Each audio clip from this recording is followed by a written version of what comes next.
বর্তমানে যারা একটু বিলাসবহুল জীবন কাটান তারা আর দেশে ভ্রমণ করতে পছন্দ করেন না। বিদেশ ছাড়া দেশের মাটিতে ভ্রমণে মন টেকে না ভ্রমণ পিপাসুদের। অস্ট্রেলিয়ায় গিয়ে ক্যাঙ্গারু দেখার স্বপ্নও তো অনেকেরই থাকে, কিন্তু ভারতের মাটিতেই যদি আপনি দেখতে পান অস্ট্রেলিয়ার মতো অপূর্ব ডেস্টিনেশন, তাহলে কেমন হয়?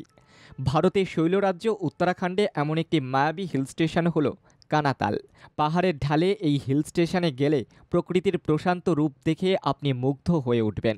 উত্তরাখণ্ড মানেই পাহাড়ের রানী, তাই কানাতালেও রয়েছে পাহাড়ের লোভনীয় মায়া। পুরো ছবির মতো সুন্দর দেখতে এই পাহাড়ি ডেস্টিনেশনে একবার গেলে আপনার সেখান থেকে বাড়ি ফিরে আসতে আর মন চাইবে না।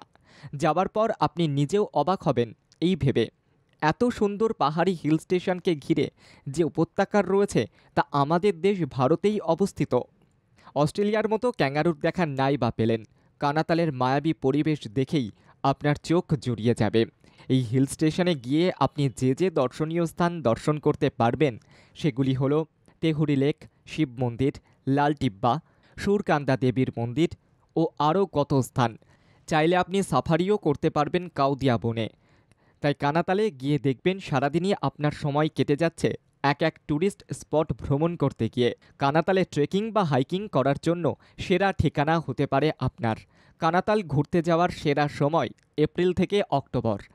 শীতল ফুরফুরে পাহাড়ি হাওয়ায় দোল খেতে খেতে আপনি পাহাড়ের মনোরম শোভা উপভোগ করতে পারবেন।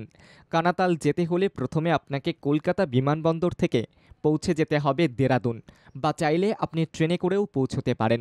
সেখান থেকে এই মনোরম জায়গায় পৌঁছতে আপনার সময় লাগবে প্রায় 2 ঘন্টা 45 মিনিটের মতো। তাহলে দেরি না করে সামনে গরমের লম্বা ছুটিতে বিদেশ ভ্রমণে না গিয়ে ঘুরে আসুন কানাতাল থেকে।